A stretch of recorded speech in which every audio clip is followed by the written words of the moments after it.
여러분, 2026년 1월 30일 엄청난 일이 터졌습니다. 트럼프가 연준 의장에 케빈 워시를 지명했습니다. 케빈 워시 누구일까요? 쿠팡 이사입니다. 며칠 전 트럼프가 한국의 관세 25% 협박했습니다. 바로 그때 한국 정부는 쿠팡을 압박하고 있었습니다. 개인정보 유출, 플랫폼 독점, 미국 기업 차별, 쿠팡을 조사하고 있었죠. 타이밍이 묘합니다. 트럼프가 관세 협박한 게 정말 505조 원 투자 법안 때문일까요? 아니면 쿠팡 때문일까요? 1월 13일 미국 대사대리가 한국 정부에 서한을 보냈습니다. 미국 기업 차별하지 마라. 1월 26일 트럼프가 관세 25% 협박했습니다. 1월 30일 트럼프가 쿠팡 이사워시를 연준 의장에 지명했습니다. 우연일까요? 아니면 계산된 걸까요? 오늘은 쿠팡과 트럼프 관세에 숨겨진 연결고리, 케빈 워시가 누구인지, 그리고 이게 우리에게 무슨 의미인지 쉽게 알려드리겠습니다. 이 영상이 도움이 되신다면 구독 버튼과 좋아요 버튼 꼭 눌러주세요. 여러분의 작은 클릭이 더 좋은 사람들에게 이 정보를 전하는 힘이 됩니다. 그럼 시작하겠습니다. 먼저 시간 순서대로 정리하겠습니다. 1월 13일 제임스 헬러 주한 미국 대사대리가 배경훈 부총리에게 서한을 보냈습니다. 디지털 이슈 관련해 미국 기업 차별하지 마라. 1월 26일 트럼프가 관세 25% 협박했습니다. 505조 원 투자 법안 안 통과하면 관세 때린다. 1월 30일 트럼프가 케빈 워시를 연준 의장에 지명했습니다. 워시는 쿠팡 이사입니다. 1월 31일 트럼프가 기고문 냈습니다. 내 관세가 미국 살렸다. 한국이 첫 성공 사례다. 대전에 사는 타임라인 전문가 정연결 씨는 설명합니다. 모든 게 쿠팡과 연결돼 있습니다. 우연이 아닐 수 있습니다. 첫 번째 진실, 한국 정부가 쿠팡을 압박하고 있습니다. 개인정보 유출, 플랫폼 독점, 여러 문제를 조사 중입니다. 광주에 사는 50대 이쿠팡 씨를 보세요. 이커머스를 연구합니다. 쿠팡이 문제가 많습니다. 2024년 개인정보 대량 유출 사건이 있었습니다. 수백만 명 정보가 해킹당했습니다. 공정거래위원회가 쿠팡을 조사합니다. 플랫폼 독점 의혹이죠. 과학기술정보통신부도 쿠팡을 압박합니다. 개인정보 보호 위반 의혹입니다. 쿠팡 CEO 로저스가 1월 31일 경찰에 출석했습니다. 개인정보 유출 사건 조사받는 거죠. 인천에 사는 규제 전문가 최압박 씨는 설명합니다. 한국 정부가 쿠팡을 강하게 압박하고 있습니다. 미국 기업이니까 더 조심스럽지만 법 위반은 법 위반이죠. 쿠팡은 미국 기업입니다. 본사가 미국에 있습니다. 두 번째 진실, 미국 대사대리가 서한을 보냈습니다. 미국 기업 차별하지 말라고 경고했습니다. 서울에 사는 30대 김서한 씨를 보세요. 외교 문서를 연구합니다. 1월 13일 제임스 헬러 주한 미국 대사대리가 서한을 보냈습니다. 누구에게? 배경훈 부총리 겸 과학기술정보통신부 장관에게입니다. 내용은 디지털 이슈와 관련해 미국 기업을 차별하지 말라. 쿠팡을 직접 언급하진 않았습니다. 하지만 누가 봐도 쿠팡 얘기입니다. 부산에 사는 40대 박외교 씨는 분석합니다. 이례적입니다. 대사대리가 외교부가 아니라 부총리에게 직접 서한을 보낸 겁니다. 통상적인 외교 채널을 건너뛴 거죠. 강한 압박입니다. 미국 기업 건드리지 말라는 경고입니다. 세 번째 진실, 케빈 워시가 쿠팡 이사입니다. 트럼프가 그를 연준 의장에 지명했습니다. 대전에 사는 50대 정어시 씨를 보세요. 미국 금융을 연구합니다. 케빈 워시, 58세입니다. 2006년에서 2011년 연준 이사를 했습니다. 조지 W.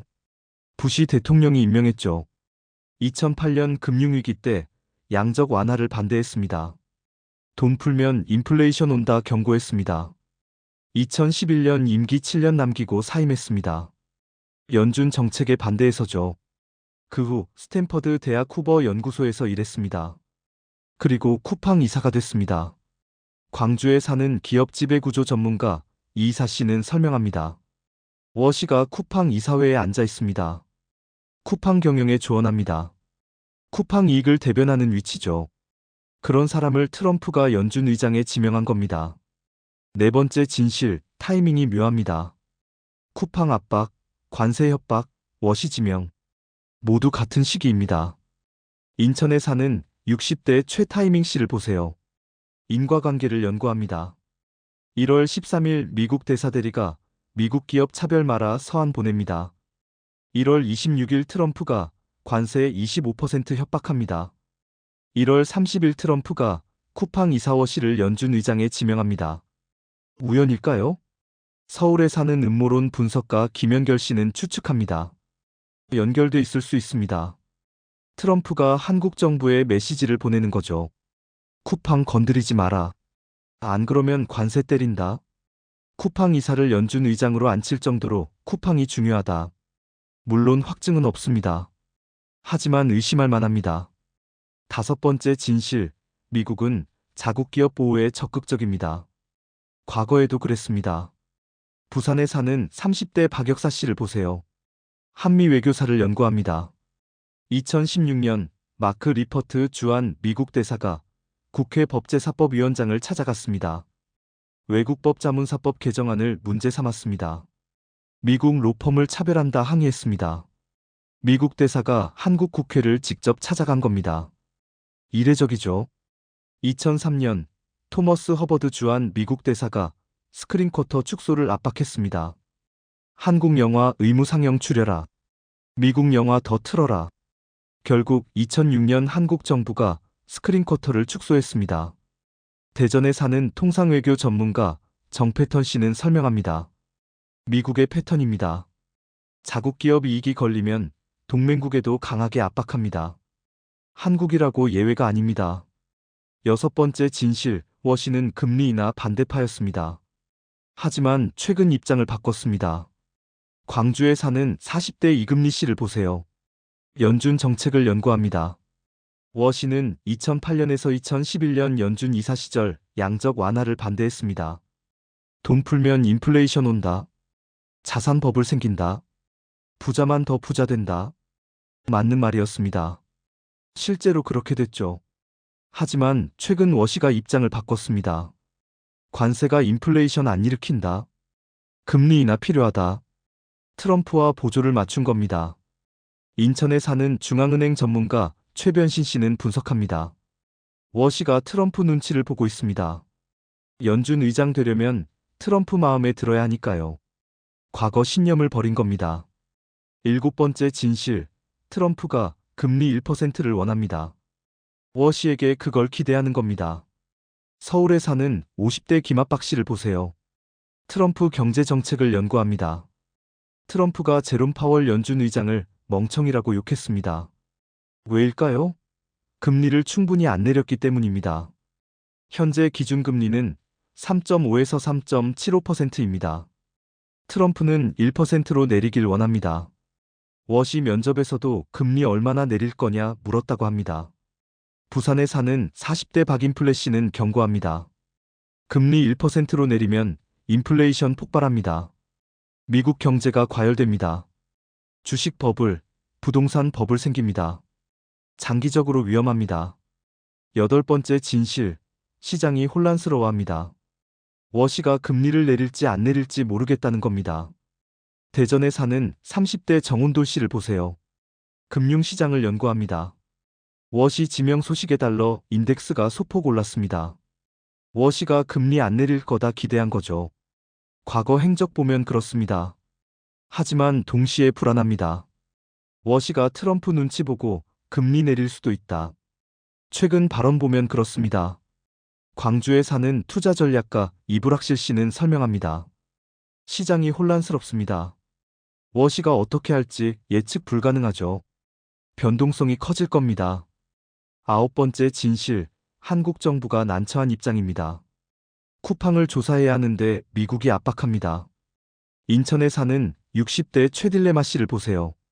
정부 정책을 연구합니다. 한국 정부 입장에서 쿠팡은 조사해야 합니다. 법 위반 의혹이 있으니까요. 하지만 미국이 압박합니다. 미국 기업 차별 마라. 트럼프가 관세 카드를 흔듭니다. 쿠팡 이사를 연준 의장에 앉힙니다. 쿠팡이 얼마나 중요한지 아느냐 과시하는 거죠. 한국 정부가 물러설까요? 서울에 사는 주권 전문가 김원칙 씨는 강조합니다. 물러서면 안 됩니다. 주권 문제입니다. 한국 법을 한국에서 집행하는 건 당연합니다. 미국 압박에 굴복하면 주권 포기하는 겁니다. 10번째 진실, 반미 여론이 커질 수 있습니다. 미국이 계속 압박하면 국민이 반발합니다. 부산에 사는 70대 박여론 씨를 보세요. 여론을 50년 연구했습니다. 국민이 화납니다. 미국이 왜 우리 일에 간섭하나? 1월 28일 국회 외교통일위원회에서 논란이 됐습니다. 김준영 의원이 말했습니다. 대사대리가 장관한테 항의하는 게 맞나? 외교적 결례다. 트럼프가 트럼프했다고 생각한다. 그런데 왜 우리 정부를 들볶나? 국민 감정이 악화될 수 있습니다. 대전에 사는 외교전략가 정섬세 씨는 경고합니다. 정부가 섬세하게 대응해야 합니다. 감정적으로 반발하면 상황이 악화됩니다. 하지만 원칙은 지켜야 합니다. 쿠팡 조사는 계속해야죠. 그럼 우리는 어떻게 대응해야 할까요? 첫째, 정부는 원칙을 지켜야 합니다. 쿠팡이 법 위반했으면 조사하고 처벌하세요. 미국 압박에 굴복하지 마세요. 둘째, 외교적으로 대응하세요. 미국에 설명하세요. 법 집행이지 미국 기업 차별이 아니다. 셋째, 국회가 법안을 통과시켜야 합니다. 대미투자특별법을 빨리 통과시키세요. 트럼프에게 다른 압박 빌미를 주지 마세요. 넷째, 국민은 냉정하게 판단하세요. 감정적 반미는 도움 안 됩니다. 하지만 주권 침해도 용납 못합니다. 다섯째, 워시 연준 의장 취임을 주시하세요. 5월 취임 예정입니다. 금리 정책이 어떻게 바뀔지 확인하세요. 여섯째, 금리 변동에 대비하세요. 워시가 금리 내리면 인플레이션 올 수 있습니다. 대비하세요. 일곱째, 달러 자산을 조심하세요. 금리 내리면 달러 약세 가능합니다. 분산 투자하세요. 여덟째, 주식 시장 변동성에 대비하세요. 워시 정책이 불확실합니다. 변동성 클 겁니다. 아홉째, 쿠팡 주식을 주시하세요. 한국 정부 압박과 미국 정부 보호 사이에서 어떻게 될지 모릅니다. 열째, 장기 관점을 유지하세요. 단기 혼란에 흔들리지 마세요. 정리하겠습니다. 쿠팡과 트럼프 관세의 10가지 진실입니다. 첫째, 한국이 쿠팡 압박합니다. 개인정보 유출, 독점 조사하는 거죠. 둘째, 미국 대사대리가 서한 보냈습니다. 미국 기업 차별 말하는 거죠. 셋째, 워시가 쿠팡 이사입니다. 트럼프가 연준 의장 지명한 거죠. 넷째, 타이밍이 묘합니다. 쿠팡 압박, 관세 협박, 워시 지명 동시인 거죠. 다섯째, 미국은 자국 기업 보호 적극적입니다. 과거에도 그랬던 거죠. 여섯째, 워시는 금리 인하 반대파였습니다. 최근 입장 바꾼 거죠. 일곱째, 트럼프가 금리 1% 원합니다. 워시에게 기대하는 거죠. 여덟째, 시장이 혼란스럽습니다. 워시 정책 예측 불가능한 거죠. 아홉째, 한국 정부가 난처합니다. 쿠팡 조사 vs 미국 압박인 거죠. 열째, 반미 여론 커질 수 있습니다. 주권 침해 반발하는 거죠. 실전 대응법입니다. 첫째, 정부 원칙 지키기. 둘째, 외교적 설명. 셋째, 국회 법안 통과. 넷째, 국민 냉정 판단. 다섯째, 워시 취임 주시 5월. 여섯째, 금리 변동 대비. 일곱째, 달러 자산 조심. 여덟째, 주식 변동성 대비. 아홉째, 쿠팡 주식 주시. 열째, 장기 관점. 트럼프가 쿠팡 이사 케빈 워시를 연준 의장에 지명했습니다. 타이밍이 묘합니다. 1월 13일 미국 대사대리가 미국 기업 차별 마라 서한 보냈습니다. 1월 26일 트럼프가 관세 25% 협박했습니다. 1월 30일 트럼프가 쿠팡 이사 워시를 연준 의장에 지명했습니다. 우연일까요? 계산된 걸까요? 한국 정부는 쿠팡을 조사하고 있습니다. 개인정보 유출, 플랫폼 독점, 미국이 압박합니다. 미국 기업 건드리지 마라. 트럼프가 메시지를 보내는 겁니다. 쿠팡 이사를 연준 의장으로 앉힐 정도로 쿠팡이 중요하다. 미국은 자국 기업 보호에 적극적입니다. 과거에도 그랬습니다. 한국 정부가 난처합니다. 법 집행 vs 미국 압박. 하지만 원칙을 지켜야 합니다. 주권 문제입니다. 워시는 금리 정책이 불확실합니다. 과거엔 인하 반대, 최근엔 찬성. 시장이 혼란스럽습니다. 변동성이 클 겁니다. 우리는 어떻게 해야 할까요? 정부는 원칙 지키고, 외교로 설명하고, 국회는 법안 통과시키세요. 국민은 냉정하게 판단하고, 워시 정책 주시하고, 금리 변동 대비하세요. 달러 조심하고, 주식 변동성 대비하고, 장기 관점 유지하세요. 트럼프 시대입니다. 압박이 일상입니다. 하지만 주권은 포기할 수 없습니다. 준비된 자만 살아남습니다. 감사합니다. 이 영상이 도움이 되셨다면 구독 버튼과 좋아요 버튼 꼭 눌러주세요. 여러분의 구독과 좋아요가 더 많은 사람들에게 이 정보를 전하는 힘이 됩니다. 댓글로 여러분의 생각도 들려주세요. 다음 영상에서 또 만나겠습니다. 감사합니다.